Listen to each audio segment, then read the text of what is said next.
What's happening? Good morning, afternoon, Saturday.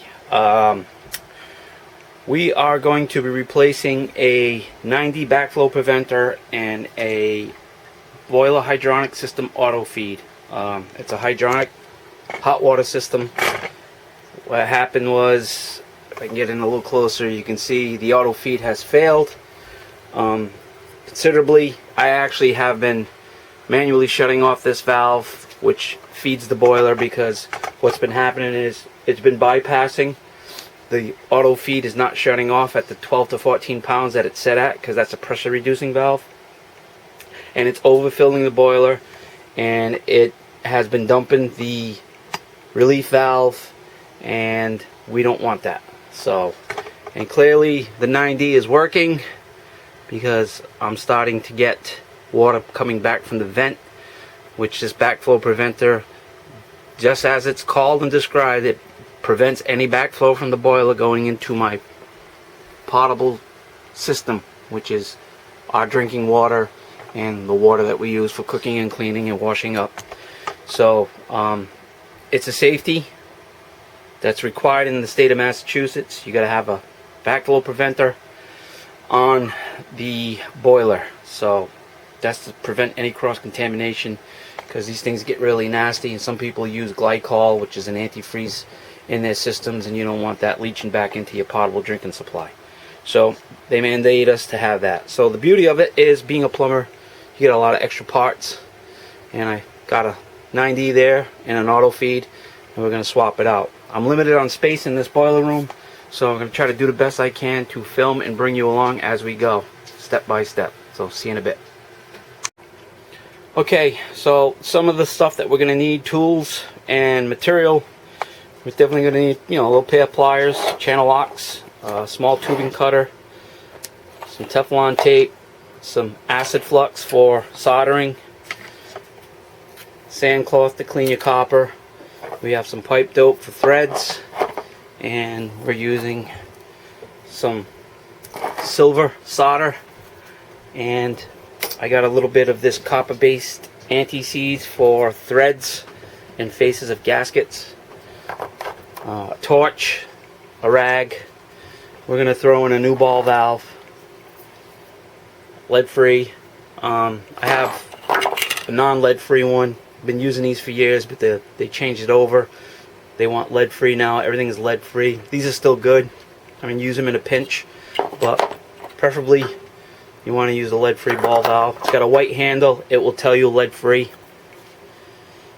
The LF designation is stating that it's lead-free, and you can use it throughout a potable system, where the old style does not have lead-free, and you can see the brass is a little more yellow. It's more malleable. The newest stuff is a little more brittle. But this is what you got to use if you're going to be doing any plumbing in your house, and you got to use a lead-free now. So pretty much that's what we need. Like I say, now I got all my material here. I still have to get some pipe, which I do have, and we're going to start unsweating the boiler backflow, and we're going to wind out the auto feed right here. So, and the beauty of this boiler is, the way I have it set up, you always shut your boiler power off, so your strike pump does not kick on in the event that you have your hot water tank wants to make hot water and it kicks the boiler on while you have an open pipe. And then I actually isolated my boiler with shutoffs, so now that boiler has been isolated from here down. And then on all my supplies, I lock it all up with the ball valves here also, so I don't have to really bleed anything when I cut into it. Everything is isolated. So I mean, it's an extra step. A lot of guys won't do that, but I did. It just helps me out. I don't have to worry about, rebleeding and stuff. I can just lose a minimal amount of water, and it doesn't make a mess. Alright, so I'll bring you back when we're starting to cut this thing out. See you in a bit. Alright, we're going to try to break the 9D free, the backflow preventer. And what we're going to do is, I had to get some more tools. Got a little smooth draw crescent wrench, not crescent wrench, Jesus Christ. This is a spud wrench, smooth jaw, doesn't mar or anything. Use it on finish a lot, on flushometers and stuff. I just like to use it because it was the closest thing to me.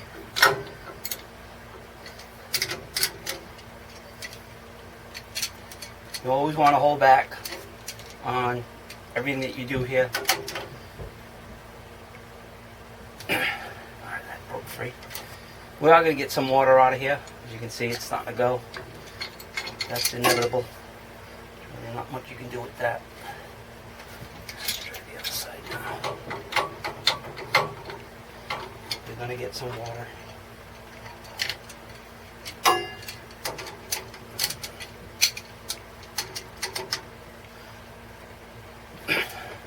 That was singing pretty good.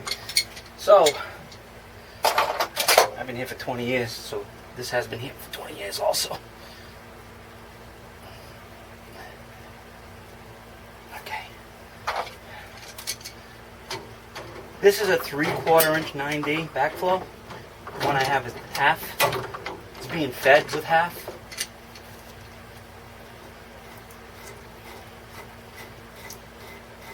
Being fed with half. It's all compression ends. I mean union ends.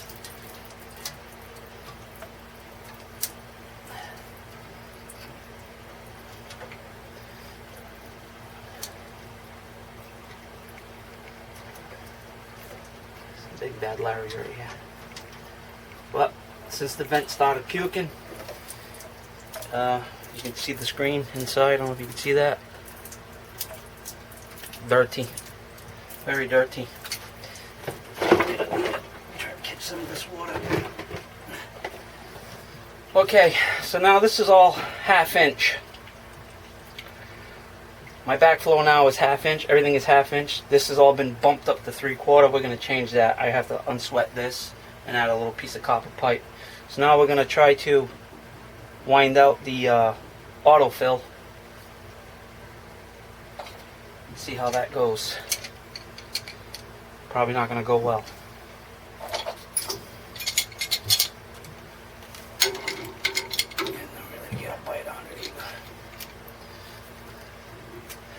Sometimes you get these little slots here, but we're probably going to have to use 2 pairs of pliers or a pipe wrench with teeth. Rule of thumb, always want to hold back on your stuff. You don't want to be wrenching on this. Pretty easy. You don't want to be wrenching on this without holding back on it. Take a chance on snapping things further upstream, then your day just becomes that much longer. Alright, so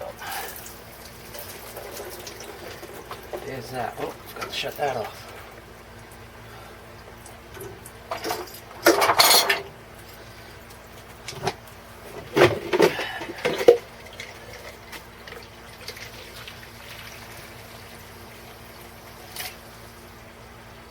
It's off. Sure, these are all off. Those are off. Oh, I see. He's not off. Oh, you can see there.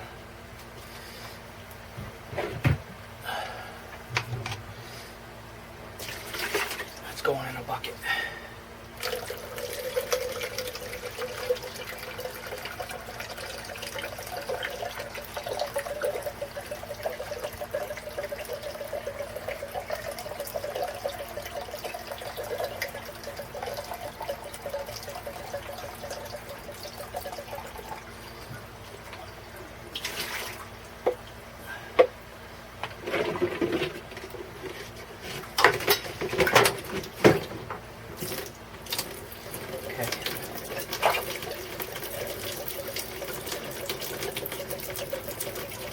Gotta kind of do this kind of quick.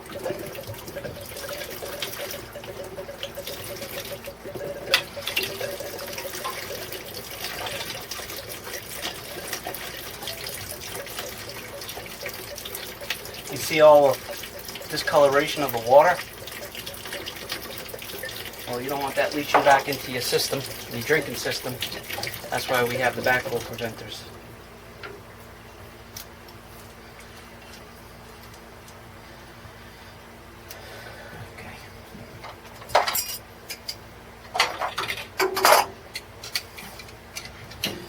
these are usually factory preset.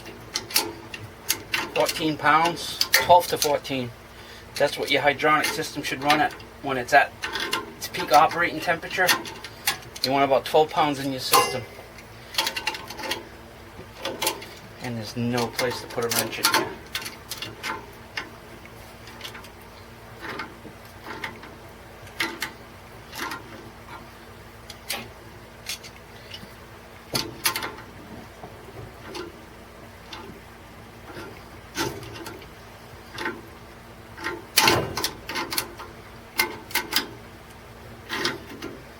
I have a word with the guy that plumbed this earlier. Didn't he know I was coming here 20 years later to fix this?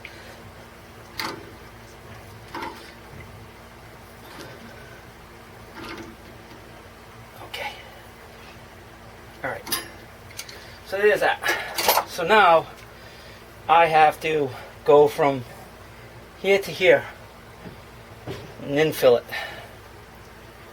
And I'll be back. I just got to get my torch out. I got to heat this up. I'm going to try to take this right out the back of that 45 right here. I'm going to try to pull it out and then infill it with a piece of pipe. Back in a second. Alright, we're going to try to heat this little piece of pipe out of this 45-degree copper bend. I would have done this a little different, but we're going to just do what we have to do to get this back up and running. So, very careful with the fittings, with the pipe, use pliers. You want to use your hands, you can. I don't think you're going to like the result. And as soon as you start seeing those little sparks come out, you know that you got it. And there they are. And here he is. Easy peasy, lemon squeezy. Okay, while this is still warm, you can wipe that joint. I usually take a cleaning brush. And I'll go in there and I'll just, any leftover solder, brush it out. Okay, so now we have to cut a piece of pipe and then fill between that fitting and the backflow preventer. So you take the union end with the gasket, the fiber gasket, and you set it in there. And you take a tape measure that I don't have. You gotta have a tape measure too. And I have to measure the piece of pipe that goes in between these two buggers. And we're going to cut that and infill it. Alright, let me get a measure and I'll be back in a second. Alright, we have a camera angle change. This is really, really tight in here. We're going to solder on the union style end of the backflow preventer onto the pipe before I put it together. It's going to be easier for me, and I don't want to be introducing heat to the backside of that backflow preventer. You don't want to damage any of the seals inside. So we grab some acid flux and we introduce it to both ends.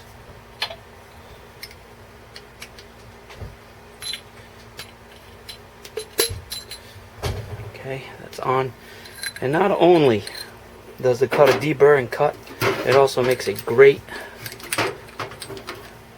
stand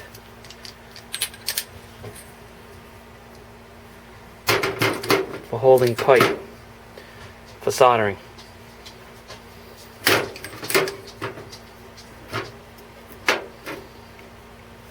Okay. Rag. I want a nice cotton rag. Okay, I'm going to light this up. Try to be as neat as I possibly can.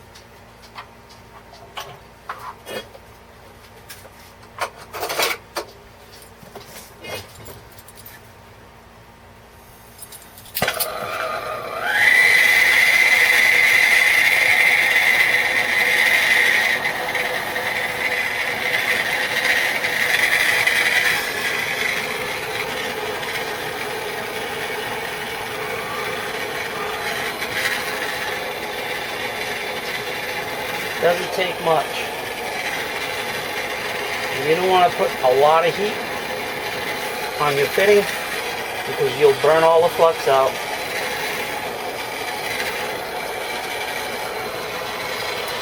And then you're left with a leak.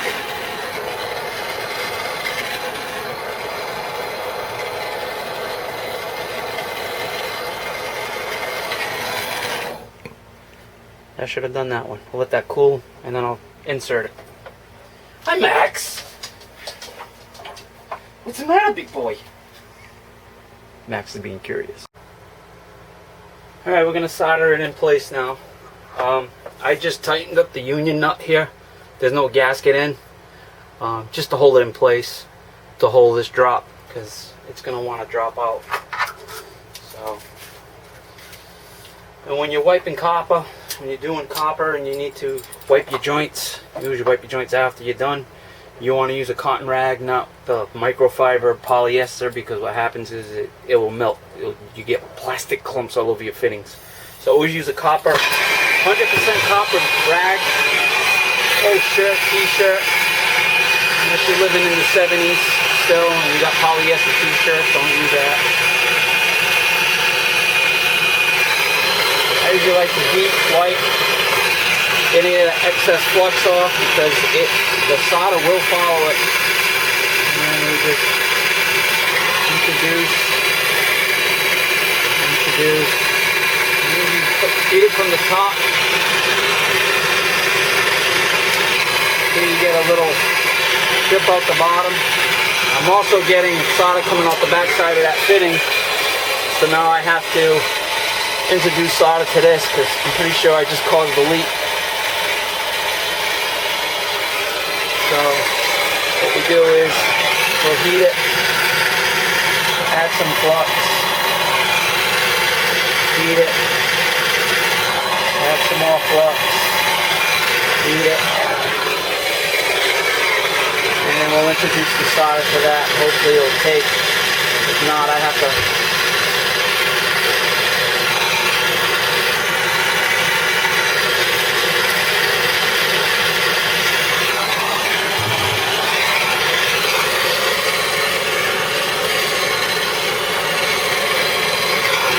a little messy.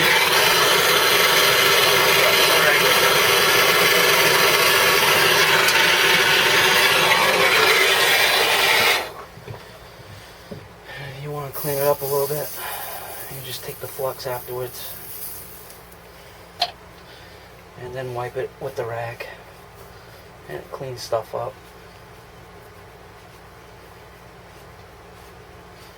Oh yeah, I chrome plated that one. And if that bothers you, you can do the next best thing. Just take a little bit of your emery cloth, sand cloth.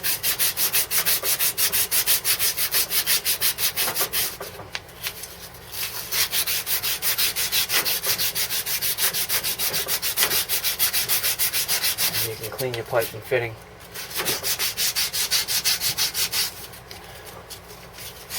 Some people get really crazy about this stuff.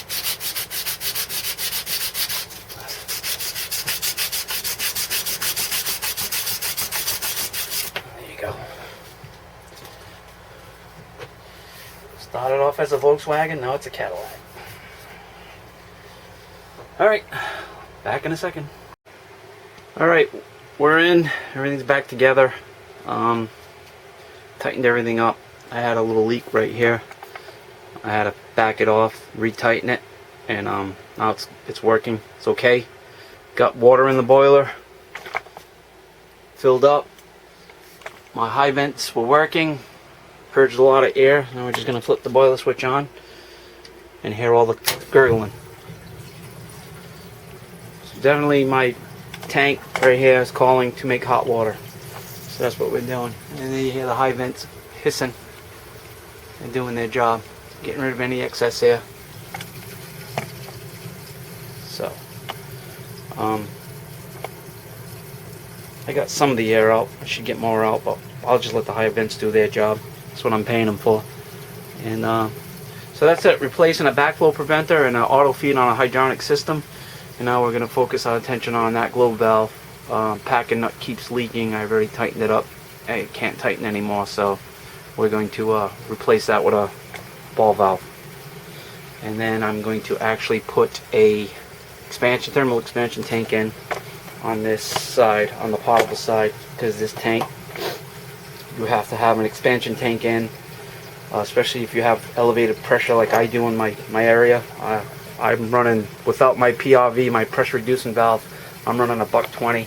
So I got a p.r.v valve in, which is kind of like this guy on the system, potable system, and I bumped it down to about 75, 80, because I like the pressure, but you still got to put the thermal expansion tank in here, because the systems as they are, just like a hydronic system, once you have a check valve and you have water that can come in but it can't go back out, and when you heat water it expands and it needs somewhere to go, and that's why they install these thermal expansion tanks.